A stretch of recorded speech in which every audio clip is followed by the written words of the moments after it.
Hello అండి, నమస్తే. Welcome back to family bytes. ఈరోజు వీడియోలో చీజ్ గార్లిక్ బ్రెడ్ టోస్ట్ని చూపించబోతున్నాను. ఈ గార్లిక్ బ్రెడ్ని బయట కొనే పని లేకుండా చాలా ఈజీగా ఇంట్లోనే తయారు చేసుకోవచ్చు. దీని ప్రాసెస్ ఏంటో, ఇది ఎలా చేసుకోవాలో ఈ వీడియోలో చూద్దాము. దీనికోసం ముందుగా 3 వెల్లుల్లిపాయలని తీసుకొని పైన పొట్టు తీసేసి సన్నగా గ్రేట్ చేసుకోవాలి. 1 టీ స్పూన్ దాకా గ్రేట్ చేసుకుంటే సరిపోతుంది. ఇలా గ్రేట్ చేసుకున్న వెల్లుల్లిని పక్కన పెట్టేసేయండి. ఇప్పుడు ఒక బౌల్లోకి 3 టేబుల్ స్పూన్ల దాకా బటర్ని వేసుకోండి. మనకి ఈ బటర్ అనేది రూమ్ టెంపరేచర్లోనే ఉండాలి, బాగా గడ్డలాగా ఉండకూడదన్నమాట.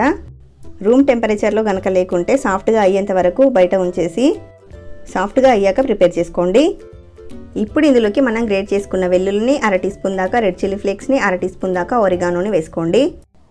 అలాగే సన్నగా కట్ చేసుకున్న కొత్తిమీరను 1 టేబుల్ స్పూన్ దాకా వేసుకొని అంతా కూడా కలిసే విధంగా మిక్స్ చేసుకోండి. ఇందులోకి మనం ఎక్స్ట్రా ఉప్పు వేయాల్సిన పని లేదన్నమాట. మనకి బటర్లో ఉప్పు ఉంటుంది, చీజ్లో ఉప్పు ఉంటుంది, బ్రెడ్లో కూడా ఉప్పు ఉంటుంది. కాబట్టి ఇప్పుడు మనకి బ్రెడ్ మీద అప్లై చేసుకునే గార్లిక్ మిక్స్ అయితే రెడీ అయిపోయింది. ఇప్పుడు 2 బ్రెడ్ స్లైసెస్ని తీసుకోండి. దీనికోసం శాండ్విచ్ బ్రెడ్ అయితే టేస్ట్ బాగుంటుంది, లేకుంటే మిల్క్ బ్రెడ్నైనా వీట్ బ్రెడ్నైనా తీసుకోండి. ఇప్పుడు మనం రెడీ చేసుకున్న గార్లిక్ మిక్స్ని లైట్గా అప్లై చేసుకోవాలి.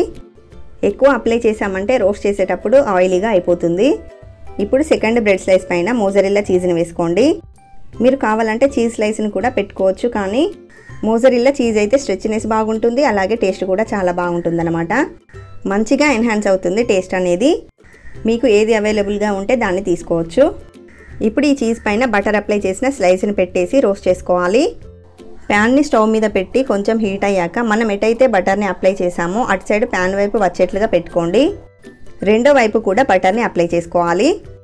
ఇప్పుడు మంటని లో టు మీడియం ఫ్లేమ్లో పెట్టుకొని 2 నిమిషాల పాటు రోస్ట్ చేసుకోవాలి. 2 నిమిషాల తర్వాత రెండో వైపుకి ఫ్లిప్ చేసి కవర్ చేసి రోస్ట్ చేసుకోండి. ఇలా కవర్ చేయడం వల్ల బ్రెడ్ స్లైస్ మధ్యలో ఉండే చీజ్ అనేది బాగా మెల్ట్ అయిపోతుంది. ఇది రోస్ట్ అయ్యేలోపు మనం ఇంకొక శాండ్విచ్ని ప్రిపేర్ చేసి పెట్టుకుందాము. ఈ శాండ్విచ్ని నేను చీజ్ స్లైస్ని పెట్టి చేస్తున్నాను. సో మీకు ఏది అవైలబుల్గా ఉంటే ఆ చీజ్ని యూజ్ చేసుకోవచ్చు. 2 నిమిషాల తర్వాత మనకి మూత తీసి చూస్తే చీజ్ అనేది మొత్తం కూడా మెల్ట్ అయిపోతుంది. ఇప్పుడు రెండో వైపుకి ఫ్లిప్ చేసుకొని మరొక నిమిషం పాటు రోస్ట్ చేసుకోండి. ఇలా మళ్ళీ రోస్ట్ చేయడం వల్ల శాండ్విచ్కి క్రిస్పీనెస్ అనేది వస్తుందన్నమాట. ఇప్పుడు ఈ శాండ్విచ్ని పక్కన తీసేసి మనం రెడీ చేసుకున్న ఇంకొక శాండ్విచ్ని పెట్టుకొని రోస్ట్ చేసుకోండి. ఇలా మనకి ఎన్ని కావాలంటే అన్ని ప్రిపేర్ చేసుకోవచ్చు. ఇప్పుడు మనకి గార్లిక్ చీజ్ బ్రెడ్ అయితే రెడీ అయిపోయింది. దీన్ని కట్ చేసి చూద్దాము. చీజ్ అంతా కూడా బాగా మెల్ట్ అయిపోయి చాలా బాగా వచ్చింది. సో చీజ్ గార్లిక్ బ్రెడ్ని చేసుకోవడం చాలా సింపుల్ కదా. మీరు కూడా ఈ విధంగా చీజ్ గార్లిక్ బ్రెడ్ని ఇంట్లో ప్రిపేర్ చేసుకొని చూడండి. చాలా టేస్టీగా ఉంటుంది, అందరికీ బాగా నచ్చుతుంది.